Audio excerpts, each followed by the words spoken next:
Welcome back, everyone, to the Feminine Purpose podcast, where I, Trish, a relationship, harmony, and feminine soft skills expert and coach, help you navigate back home to your feminine nature so you can create and attract the relationship harmony you truly desire. Last week, we dived into the topic of being a daughter of immigrants, as I myself am one, the eldest daughter of immigrants, and how that's very connected to the challenges that we face as women when it comes to femininity and coming back home to our feminine nature. So this week, I figured it was about damn time that I just give y'all an episode where we are very focused on discussing what it really means to be a feminine woman and not the misleading information that you can see online. It's everywhere on social media. There's a lot of great, valuable resources out there. I have explored some of those resources and found that it's very surface level. So as y'all know, I'm very, very driven and motivated to provide you all with free resources and make sure that you all have access to some valuable, quick, easy to understand and digest information to help you return back home to your feminine nature. Today, I will finally break down what it really means to be a feminine woman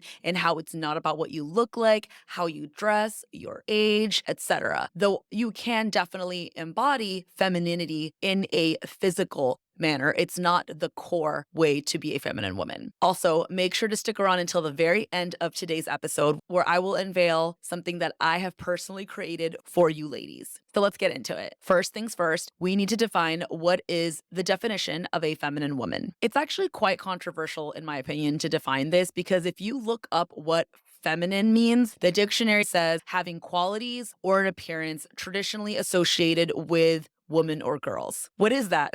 I do not believe that femininity is defined by certain qualities or appearances. Here in the Feminine Purpose Inner Circle, we are very quite aware that being feminine is not about what you look like. It's not about the clothes you wear. It's not at all about being one dimensional. In my humble opinion, it's nothing superficial. Rather, being a feminine woman is actually about having a mindset that is built on three key elements that I will share with you all today in this episode. These key elements go in order as they will build up to one another. Again, I have coined these myself. These are completely created by myself in Feminine Purpose. Number one is safety. Number two is self-trust. And last but not least, number three is discernment. I associate a feminine woman with these three mindsets and lifestyles. A feminine woman can be an introvert or an extrovert. She can be thin or curvy. She can be a mom or child-free. Those factors have nothing to do with being a feminine woman. Today, we will focus on the mindset that a feminine woman has, because femininity is in your nature, and because of everything happening in modern day society, we must be feminine on purpose.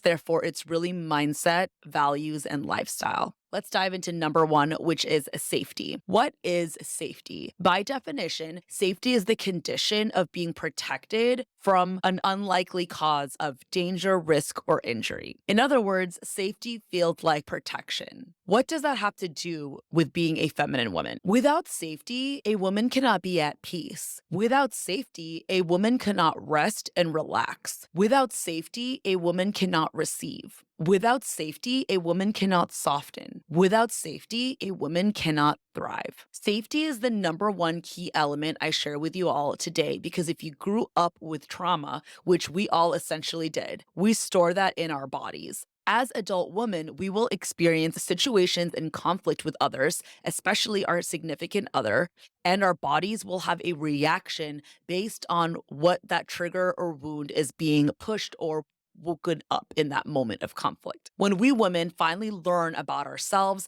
and manage our triggers and responses to them, that's when we start introducing our bodies and our minds to safety. But without safety, you're essentially a walking fucking bomb ready to be poked at whatever your man says, whatever he may offend you or do or say something that hurts you, when in reality, it may not even be that serious. It's simply a trauma response. How do you go about acquiring safety? Well, you ladies know it's inner work that we would work on together one-on-one in my coaching program. It really takes a lot of time, effort, dedication, and tenacity to honestly be able to acquire safety in your body, which then translates up, because we are bottom-up creatures. We are not top-down creatures, contrary to what a lot of people may think. If you've never heard of this concept, That is essentially what it means is your body is storing the trauma. That's why sometimes you have trauma responses to things you don't understand. Like, why does something make you so triggered? Why do certain things bother you so much? It's something deep in your body that's signaling to your mind, hey, hey, hey, we're not safe right now. So again, safety is number one. It takes a lot of time and honestly a lot of support. I myself have had therapists and coaches, and I would highly recommend if this is something you are deeply dedicated to and wanting to make the first next move into working on yourself to come back home to your feminine nature,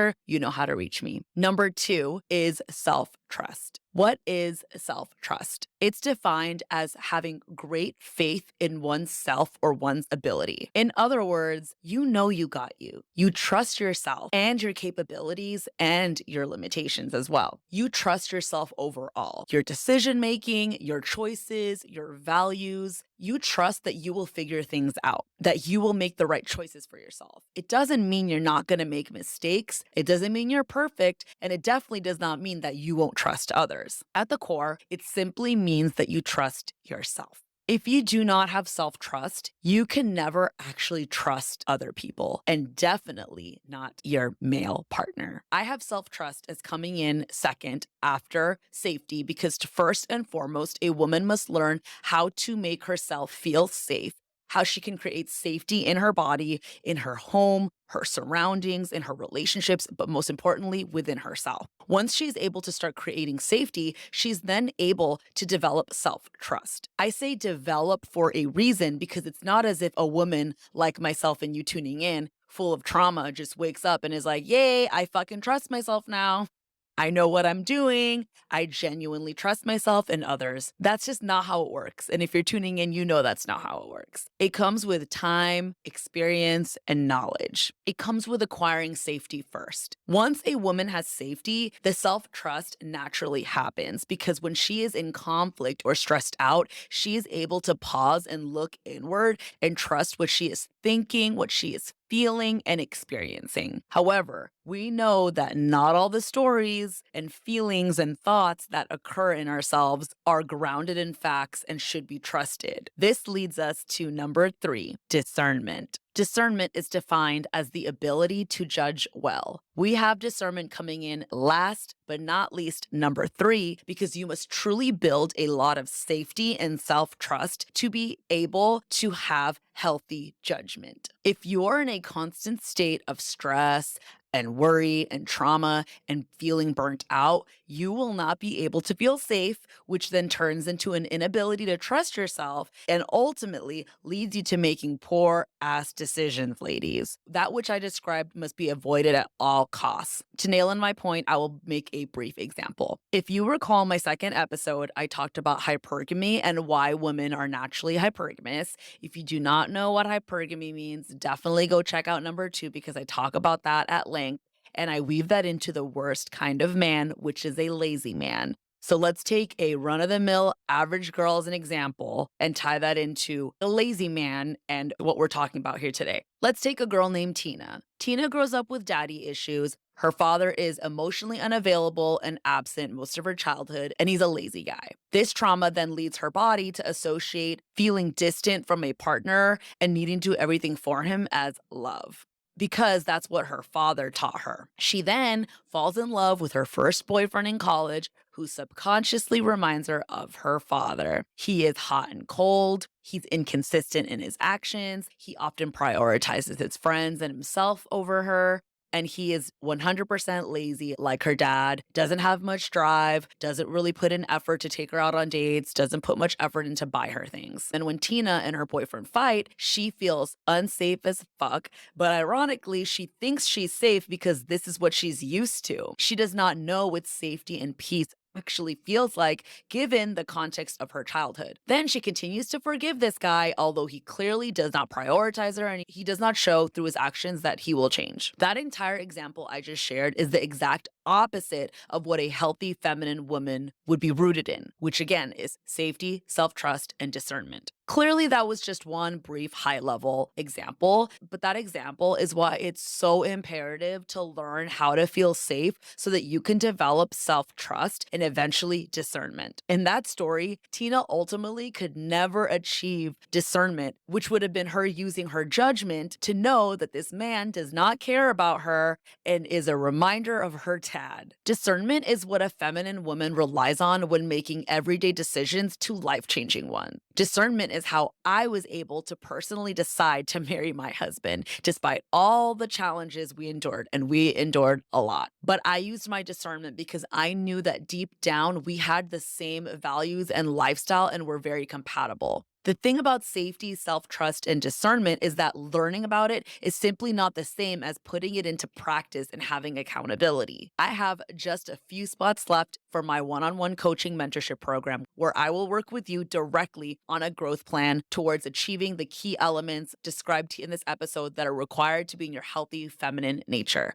one that will attract and keep a masculine man. I will help you identify your specific areas of opportunity and co-create a safety plan with you so that you are equipped to handle the conflicts you experience in your relationship. I will guide you on how to build self-trust and instill with you my 33 years of feminine wisdom to help you ultimately finally build discernment. Because remember, ladies, discernment can literally make or break your life and the relationship you choose to be in. With that, I am so fucking excited to announce I have officially launched my feminine archetype quiz for you all. I decided to make a femininity quiz for you ladies because I know what it's like to be confused about my own femininity and womanhood overall. I had no idea what the fuck it meant to be a woman. I figured, I knew I was a woman. I was born a girl. That's about it, right? Well, if you've been tuning in, you know that I am the one and only feminine soft skills expert and relationship harmony and femininity coach